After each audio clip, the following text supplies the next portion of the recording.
Hey, it's Shane here with a vinyl update. I have probably the second most views ever. Thank you guys for watching for my Tampa Screams pickups. I'm like super tickled when I get I get tickled when I get 15 views. I get tickled when I get 2 views. But I'm very proud of the fact that I was able to get 60 some views. I know that's not a big deal for the kind of more innovative YouTubers, but I'm just kind of bottom of the barrel YouTube stuff. So thank you guys for watching the Tampa Bay Screams pickups. Thank you for watching all the ones I've made so far. I have a bit of a vinyl update. I made this one. I tried to abbreviate this one short. This is an amalgamation from a bunch of different record stores. I'm going to try to keep them in order as far as where I picked them up from, for the most part. That's what I'm going to go for. So without further ado, let's just get into it. A few cassettes for you to show you, some CDs, a few 45s, and then the vinyl.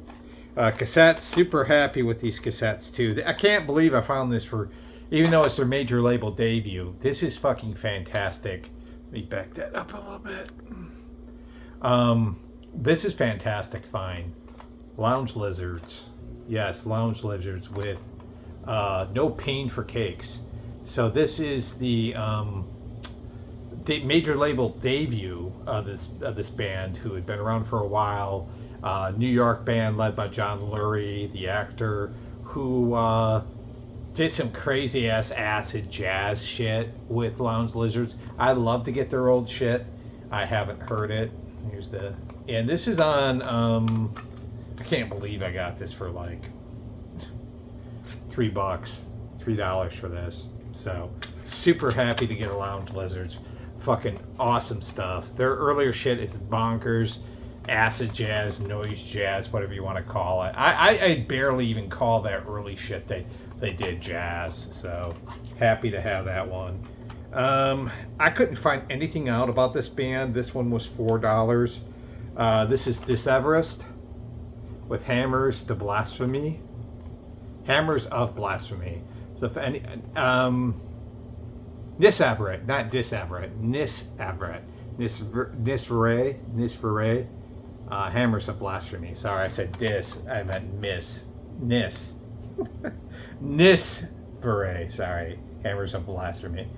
Fucking hard times saying anything today. Anyways, don't know anything about this. My guess is black metal or death metal. If anybody knows anything about Nisveré, please put it. I couldn't find anything on YouTube. I couldn't find anything as a search. So, and then this one I did find a little bit on, and I gotta say I'm kind of happy with this one. I want to make sure I'm saying I'm not even going to try to pronounce it, but the band is called Abductio. And this is, I think, a Swedish band with a huge, I'm not even going to try to say the name of it, guys. I'm not going to say the name of it. It's like Innerkumenan Vilhelett or something bullshit like that. That's what it is. I don't even know how to say this. But this band, Abductio, has a huge worship of fucking Repulsion. This is some great like grind, and it's got some like blackened, kind of like a blackened roll to it too. So it's interesting to have that sort of the noisy Repulsion grind aspects with some like black and roll. I really like this stuff. Like I said, I'm not even going to try to pronounce it, but Swedish band, Swedish or Finnish? I think Swedish band, Abductio. Abductio. So you can see the spine with it. A few CDs. I mean, I could have showed you more CDs, but I'm just trying to show what I have. These were all, well, some of these I picked up from the Tampa Scream Convention, which I think I showed already. So I think, you know what, I'll just put those aside. I'll put those, no, you know what, I'll show them anyways. Nice upgrade from the CD that I had this beat up. Rush Moving Pictures. Really happy to have this. I think I showed this in my Tampa Screams video, so I'm not going to spend a lot of time.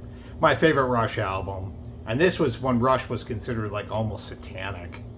And Lemonheads Hate Your Friends on Tang. I kind of like the earlier stuff, kind of more raw punkish, but still in that indie vein. The Lemonheads are good stuff, so happy to have that Lemonheads. Alright, so the CDs, I got 3 of these. I got this in trade. I did some trade last week with Doug from Jerk Dog Records, who gives you fair trade. I mean, I got fair trade for what I bought in. And yeah, so I'm super happy with the CDs I got here. This is some of my favorite pickups. New Order Movement. So happy to have this. Sorry about that. Anyways, my brother came out and I had to pause it real quick. Anyways, this is New Order Movement. This was from a trade I did. And yes, I traded vinyl for fucking CDs. If it's good quality stuff like this, I don't mind an album for a CD. I know it sounds kind of absurd, but whatever. 1981 released the first New Order album. The CD has had better days. I don't like the writing on this and shit, but this on the cover, but the CD itself is in great shape, you know, with an exception of like a sort of minor scratch. There's a few scratches, but it's worth having. I just need to get a new cover for this. But yeah, I like the marriage of like what New Order was gonna do and where they still are. So this still has a bit of a post-punk vibe to it. Very almost like gothic-y, very almost like dark wave-ish, post-punkish, within that sort of Peter Hook and Bernard Sumner world. This is good shit. This is a really good album. And that's the first time I heard this album. I played this. Dreams Never End, really like that song. Denial, Doubts Even Here. Some good stuff on here. So, and then these, I'm super fucking tickled to get these. These were 2 CDs, like I said, I got in trade. Crass, yes. Sir, I will. Let me pull this back a little bit. Pull back a little bit. I'm going to actually have to pull this camera back just a tidgeon. Alright. So, 1983, released by Crass, and their second to last record, which I think I think they broke up in 84. They said they were going to break up in 1984, and then they did. But this is just fucking great. It's still on that sort of Crass high end of things. They're really, I mean, if anything, I think this record actually sounds better than some of their earlier stuff, but from a production point of view. But I you know, any Crass is good Crass to me. And then I was super happy to get this one. That was 1983, and this is 1982. Crass, Christ the Album. Double CD. This is awesome to get. And this was $14 at one point at Boogie Woogie Records, wherever the fuck that's at. But yeah, more of that goodness from Crass, what you were expecting. I think this was recorded. Yeah, this was recorded like between 1981 and 82, and then released in 83. So still very innocent, virgin-y Crass here. Yeah, just one of the best punk bands ever. I mean, I always wonder if they're really hardcore or if they just are punk or whatever. But this band I slowly have come to love as one of my personal favorites. But all right, before we move on, let me get a sip of water real quick, guys, and then we'll move on to the 45s and then the vinyl. Hell, I might make this 30 minutes tonight. That would be fucking excellent for me. 45s, probably nothing of really great notice for you guys, but I might as well just go through them real quick. I love this pictured sleeve of Joe Jackson. Joe Jackson Stepping Out and Chinatown. And I showed you the back first, but Chinatown's a good song. Both of these are, of course, on the Night and Day record that he did from 1982, the jazz record. And of course, Steppin' Out went on to win Grammy Single of the Year in 1983. That's what the Grammy son of Joe Jackson on the A&M label. I have Steppin' Out, but this has the picture sleeve to it, and I'm a sucker for picture sleeves. Steppin' Out's a good song. Chinatown is killer too. I mean, both of them are good. This was a steal. I like the Crass pickups, but man, this was awesome. Shoes with OK. This is awesome. And Tomorrow Night. Shoes being a Off the Bump record. Shoes being a power pop band from Illinois from the late 70s and early 80s. I want to say I think both of these singles are off the Black Vinyl Shoes records, which a lot of people either love or hate, but I love the production on that. 4-track genius for that fucking record. It sounds great to me. You could sound really good on a 4-track. I want to get a 4-track recorder. Make my own crazy ass fucking music. That's what I do. That's how I roll. But yeah, good power pop from the late 70s.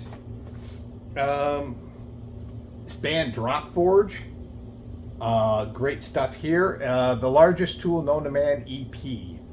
I think this was released in 95 or 96. This is just good old-fashioned punk and roll, like just punk rock. Get a little heavy. It kind of reminds me a little bit of like the sort of blue collar Humpers meets like Bad Religion, but a little bit more aggressive maybe than Bad Religion, especially later on, not the earlier Bad Religion stuff, but the later on Bad Religion stuff. Released off of Beer City here. This is just good old-fashioned fucking punk music. I really, really like this. The songs on here are Hang 'em High, Not Your Problem, and then I love the last song in here, Nightfall. This is just really good, like I said. The band, I want to say, is from Milwaukee, too. This was an awesome pickup, and I kept looking at this record, and then I finally decided to snag it. Christ Driver with Your Vision. Wow, I'm throwing that right in your face. Christ Driver with Your Vision Leads Me Blind. And yeah, that chair's, I'm just resting my arm on this chair. Off of Profane Existence. So, Christ Driver, really quick, is well, you see the chair effect, so I'm just going to leave it in there. I don't know if there's anything I can do about it. Yeah, there we go. This is just, Christ Driver is just badass. You know, Profane Existence, like I said, you can see it on label of Minnesota. And I'm wondering if, because Amphetamine Reptile was out of Minnesota, that there was a little bit of a sort of like influence, indelible influence. I'm used to stuff on Profane Existence being like almost like hardcore crust, D-beat, that kind of stuff.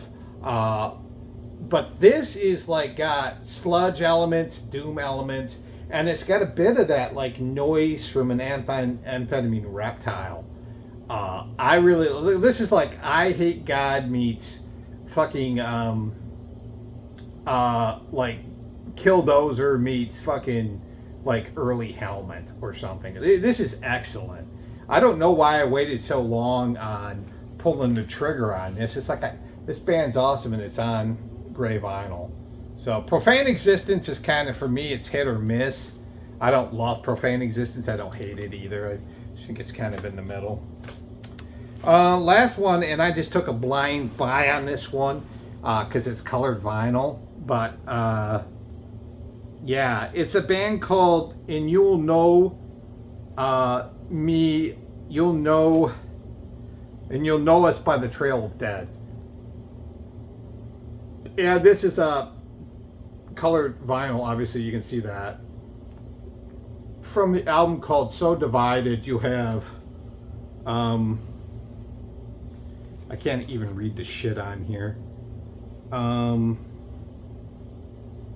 Light Days of Hell.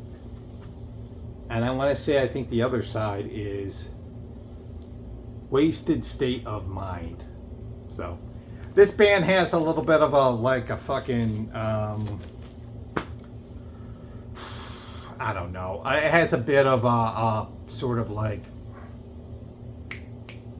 kind of It kind of reminds me of like Modest Mouse, but there's elements of metal, there's folk, indie rock, psych. Like it's all over the place. Like it kind of reminds me of like the band Christ the Lord, plus like with experimental stuff, plus like Modest Mouse, plus like just a bunch of bands like in that ilk, but with a little bit of a metal edge to it too. You could hear the guitars are kind of pronounced a little bit. I've seen their stuff around. I mean, it's pretty good. It's just not really my cup of tea, but this is worth checking out. Got a great name, and you'll know us by the Trail of Dead.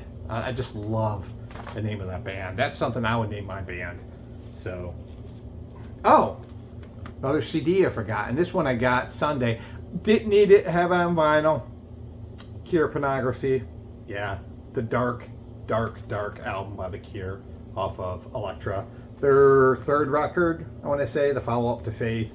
They taking kind of the gloom of Faith and they're harshing it up a bit, making it even colder if possible. His Faith's a pretty dark record, but this record's got a dissonance to it, I almost think, you know, like it's just a little harsher, very cold sounding in a way.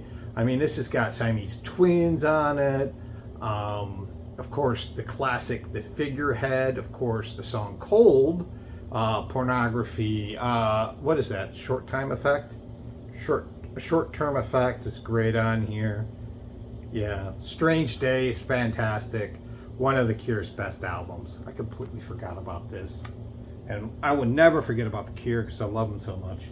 All right, on to the albums. We got kind of a stack full of albums.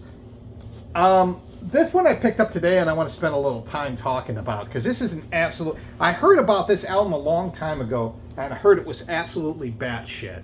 And you think of the artist, I'm going to show you the artist and you're going to be like, really?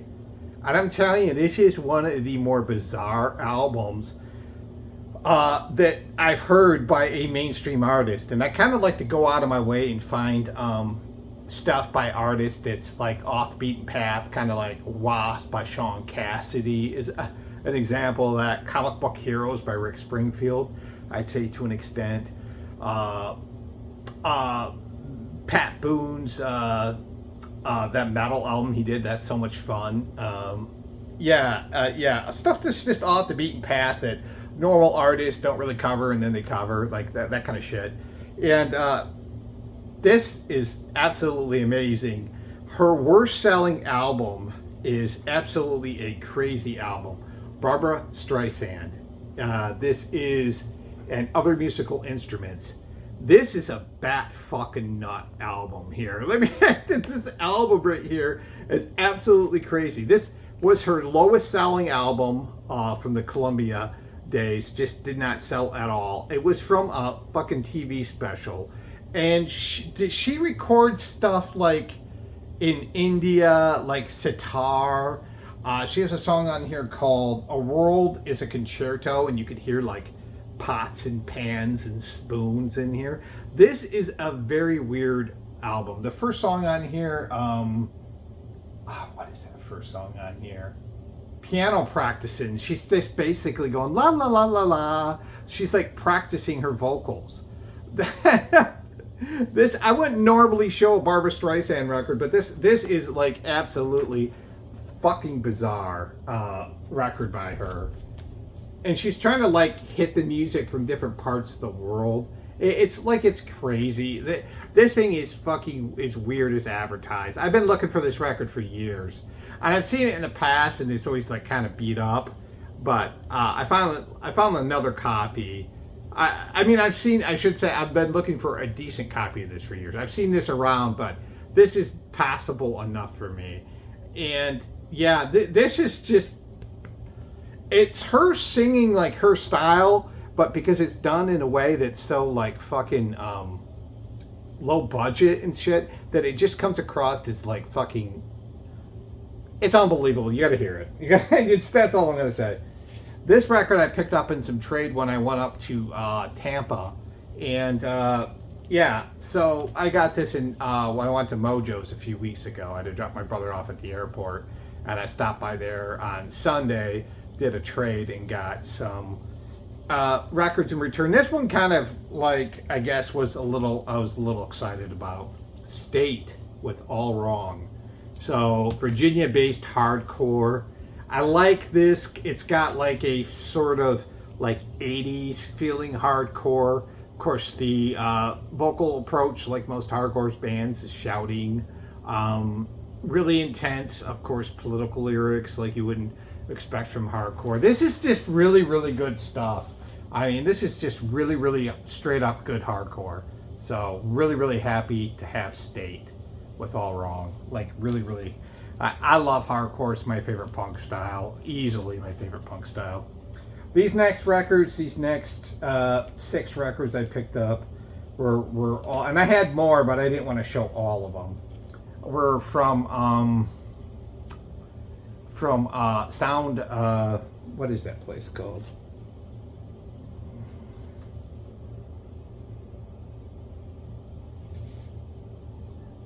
Soundstage? What the hell is the name of that place? I think it's called Soundstage Music. I can't remember the name of it. It was a store in Pinellas Park up in Tampa. We ended up going there. That somebody will correct me on it. Whatever. Pinellas Park record store. I've heard that this record store kind of sucked, but I really, really, really liked it. And this one I thought was really interesting. Bernard Herrmann doing a symphony. This is actually a piece that he wrote back in the early 40s, like 1941, and 30 years later finally actually recorded. It's not like, and you can see the Bernard Herrmann symphony there. It's not fucking anything like fantastical. If you think of like a Hitchcock soundtrack that he did or Taxi Driver, it's nothing great like that. But it's just kind of an interesting artifact to have on vinyl. So Bernard Herrmann doing a symphony. Yeah, that's pretty fucking sweet. The Silencers. I love this band. A Letter from St. Paul. Kind of a mellow band. In the vein of like, I don't know who these guys would be like. You know, obviously they were probably lumped in with like bands like U2 and The Call and Alarm and that kind of stuff. And I think of this band to be more like kind of like a Crowded House and like Squeeze. Like when Squeeze was doing more like kind of a mellower vibe to it. Just kind of slowed down, soft, but really good college rock stuff. And I had some album by him. I think it was called Blues for Buddha. And I really, really, really liked that. So I decided to take a chance on this, the Silencers. Just good, kind of mellow, serene college rock. So, yeah, somebody will probably tell me if I'm wrong. One of 2 records I'll show you by this artist, and the one I'll show you later on I picked up. This is Todd Rundgren's Hermit of Mink Hollow. So Todd Rundgren's records are getting more expensive, and I've been buying them more expensive, which is stupid for me, but I've been doing it. This came out in '78, and it's on the Bearsville label.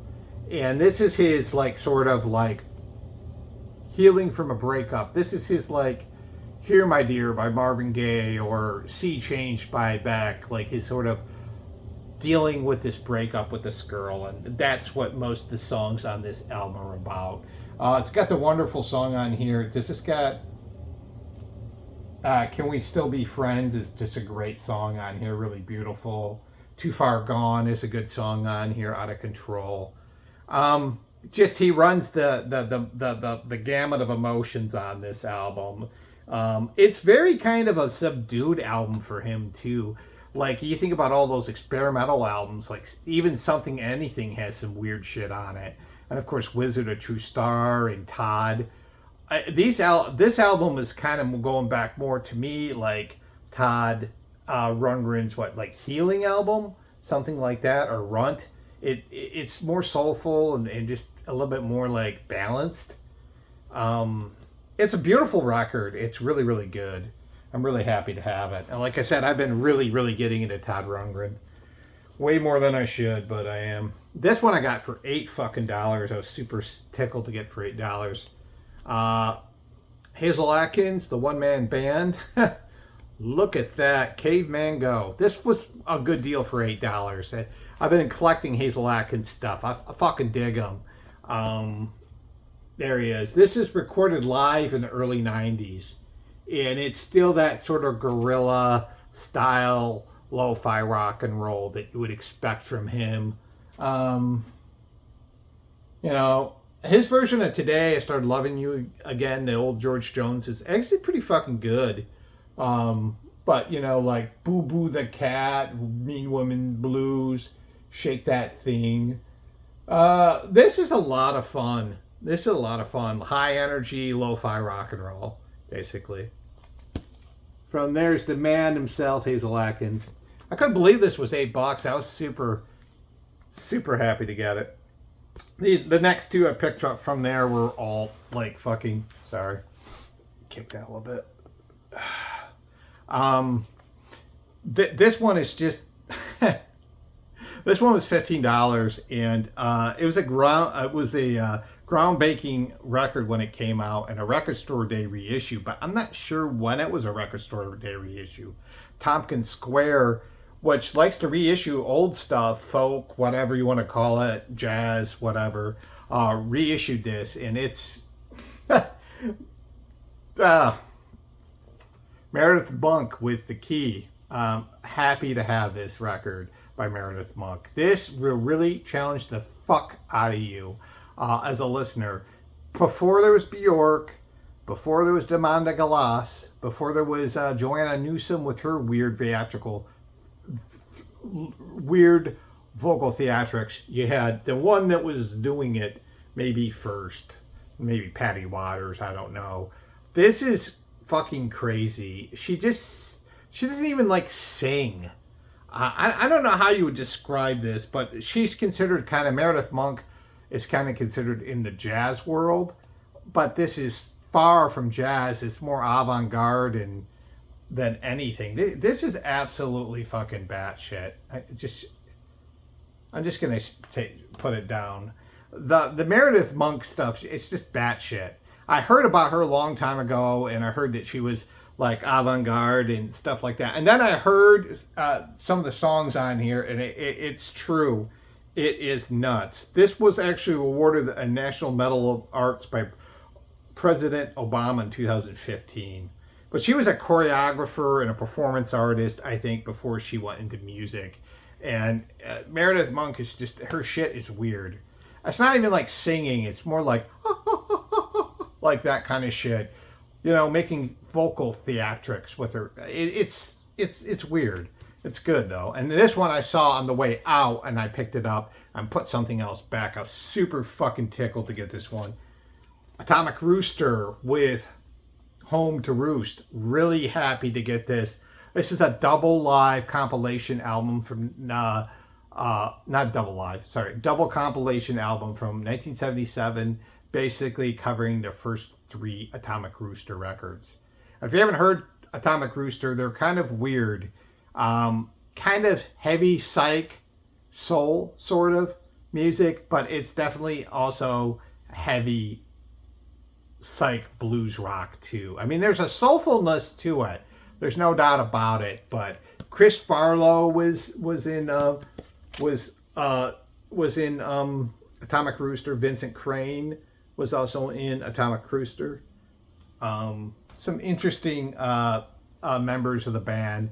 I fell in love with Atomic Rooster a long time ago. They're mildly satanic too. I think there's a song they had called "The Devil Walks Behind You" that was really, really good.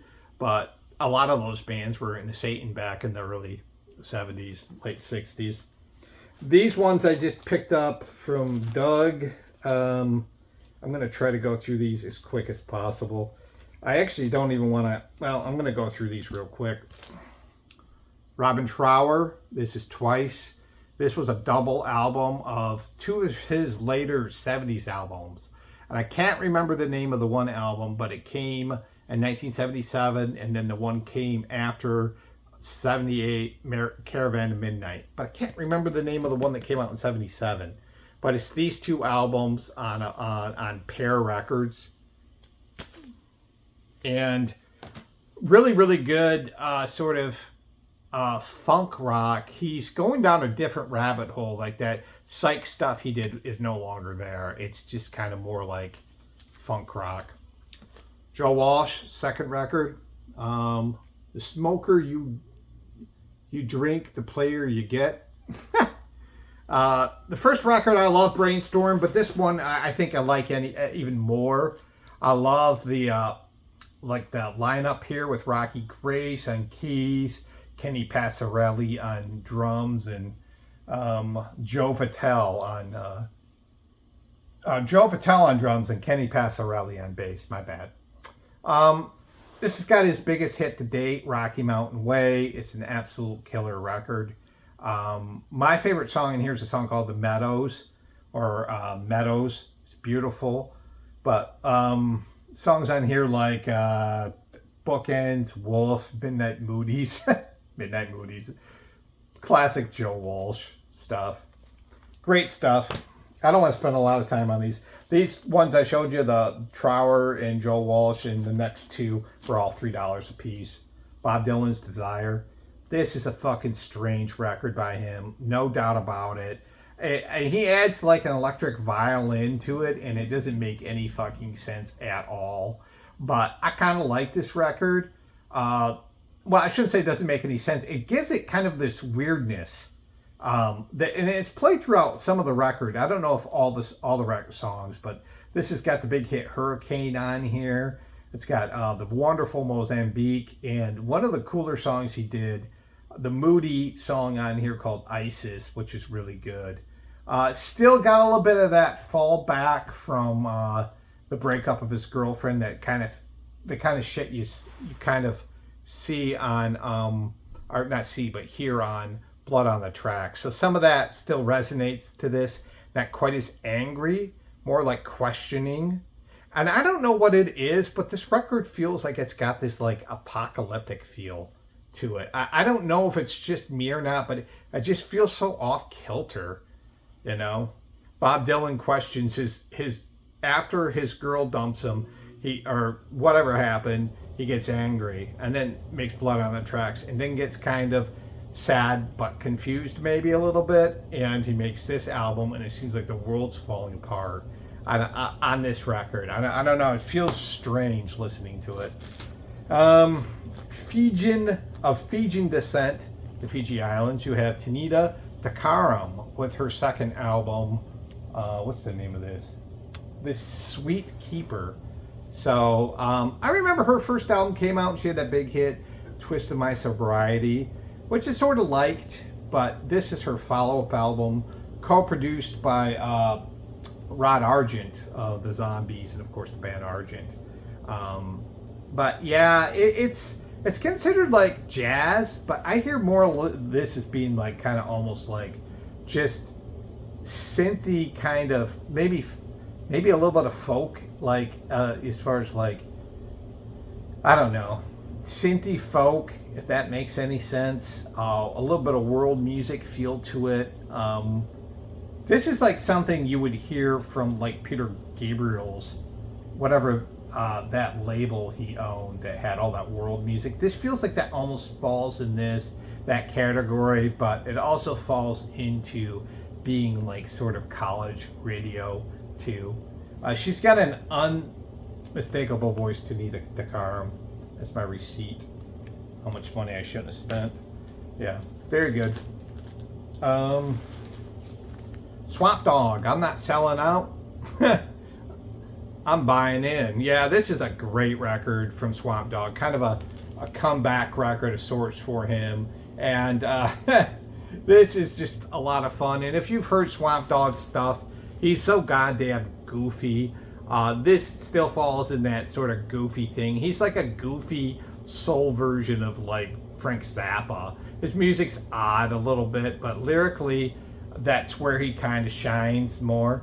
I guess I should say odd in like Zappa-esque weird lyrically.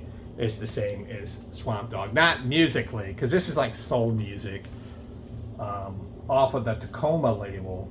So, yeah, he didn't have a label for a while, signed on this label, and went on to release this, one of his bigger selling albums. So it's soul music, funk, soul, but with a sense of humor, I should say, and a sense of weirdness, because lyrically, his shit is like all over the place. Like songs like Love, We Got Ain't Worth Two Dead Flies. Yeah. Wine, Women, and Rock and Roll is a terrific song on here.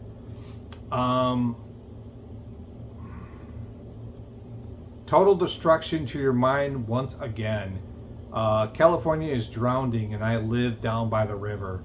I mean, this is the kind of shit, like, Swamp Dog's a weird one. He's a weird in a good way. In a good way. He's funny.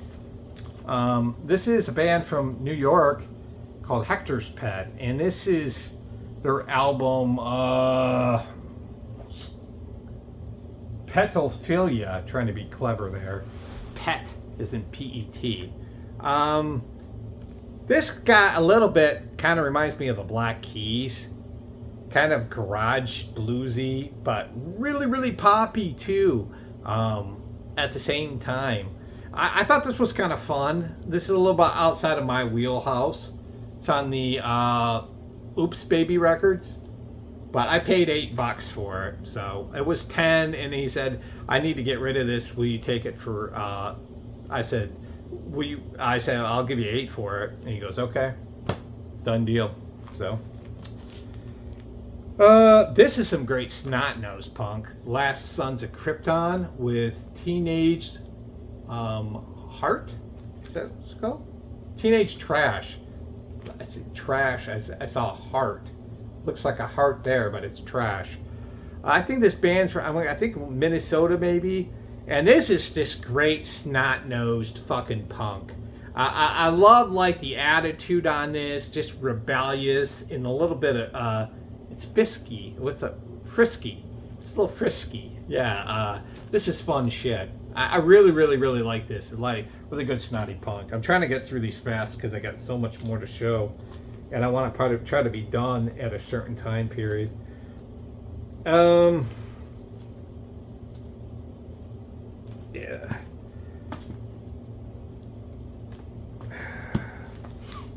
Brimstone Howl. This is released off St. Pete, Florida label called CR Certified. But yeah, band from Nebraska, pissed off, angry as fuck, angry sort of 60s punk, garage punk stuff. Noise a little. It's got a little bit of a noise element to it. It's got a little bit of a dark kind of edge to it. This band is pissed off. I don't know why. Maybe boredom because they're from Nebraska. But this is like like fucking if Jack White actually had a fucking cock. Not that he doesn't, but I don't think he does. No, he's all right. Jack White's all right. I shouldn't, teach their own. I'm just not a big fan of the White Stripes, so I don't want to. But I was almost going to say, like, it sounds like if Jack White wasn't castrated, he'd be Brimstone Howl, but that's not fair. I mean, he's fine. I shouldn't even say anything. This is some great stuff from one of the best bands ever to come out of Colorado, Frantics, and this is my dad's fucking alcoholic. A song that Mudhoney covered famously on a lot of their live shows. This is just rip roaring fucking. It's like punk rock, but it's got a little bit of like flipper to it. It's got some noise aspects to it. It's very, very strange. Huge. It's definitely punk. A huge influence on Mudhoney for sure. Frantics, and this I got picked up in trade too. Really, really cool. This one's really, really interesting, and I love anything on Riding Easy Records. Here Lies Man, and this is You Will Know Nothing. So on the Riding Easy label, you'll see right there. So kind of like they use a lot of percussion in parts of this, but it's like fucking stoner doom, kind of got a doom feel to it. It's got kind of a 70s rock burnout, hard rock burnout feel to it. What it was described on here as hard psych rock fusion, and it kind of is. It kind of reminds me of like Blue Oyster Cult melted with African Bambata melted with Fela Kuti, melted with Steppenwolf and Blue Cheer, and here you have this shit. It's super heavy, but there is a lot of percussiveness in between some of the songs or extending into solos. Really interesting band this is, Here Lies Man. I want to say I think they're from LA. Really, really cool. Flash Gordon, Flash. I saw this and I had to pick it up. I mean, back in the day, this record was no more than like $3 to $6. Now it's $15. But I got this in trade, and so it was a free record. And I've been wanting to add this to my collection. This is Queen doing the music to it, which most people know. It's, you know, the Flash theme is a classic Queen song. Hero on here is a great song. Football Fight is really goofy. This is a fun album by Queen. Them doing like a soundtrack. And this was the same year they were working on this. They were working on the game at the same fucking time. And I'm a huge fan of this fucking movie. I love the Flash, or Flash Gordon. It's just like a lot of fun. I don't know why I called it the Flash. All right, this one I picked up just the other day ago, and I sort of spent a little bit more than I wanted to on it, but what the hell, I did. Todd Rundgren with Todd. So my friend Ken passed away in May, which I think I've actually said in a video. I don't know if I have or not. And he was a huge Todd Rundgren fan. And I started listening to a lot of Todd Rundgren after he died. But I remember when we were hanging out, I was just like, fuck Todd Rundgren. I was wrong. Todd Rundgren is awesome. This is strange. It's a follow-up record from Wizard of True Star. My friend Ken got me hooked on that record. And Ken liked to listen to, like, basically anything that was rock. And I was into, like, punk and noise and metal and in avant-garde classical music. So Ken pulled me into the world of the normal music that was, you know, stuff that I would have taken for granted, like Billy Joel or Jackson Browne. He kind of helped me reappreciate this stuff. And definitely Todd Rundgren was his biggest musical influence. And it's been almost, it'll be 2 months this week, and it's been hard without Ken around. His sort of enthusiasm for music. I mean, he could be grouchy and negative, but I still miss him a lot. There's a song on here that reminds me of Ken, and I was listening to it almost every day for a while. A song in here called "A Dream That Goes On Forever." And in the song, there's this lyric, and the lyric just has played in my mind nonstop. It says, the lyric is like, I guess I hope to see you someday, for without it, there is no dream. And that's my dream, is to see, well, one of my dreams anyways, is to see Ken one day, hopefully happy, and, you know, if there is an afterlife. So, the album's weird. Yeah, well, I don't want to get into too much more because it's just going to make me sad. 4 albums left, guys. Butthole Surfers, Rembrandt, Pussy Horse. This one was $22. Most of the albums I've showed you, I've been collecting over the last few months. So no, I didn't spend this all in one setting. No, I can't afford that. I got this last week. Yeah, this is the second album by them. Once again, they're fucking weird. They got that, what's that song on here? Creep in the Basement, Creep in the Cellar. Really weird song by the Buttholes. And they do another ridiculous cover of an American rock classic, this time American Woman.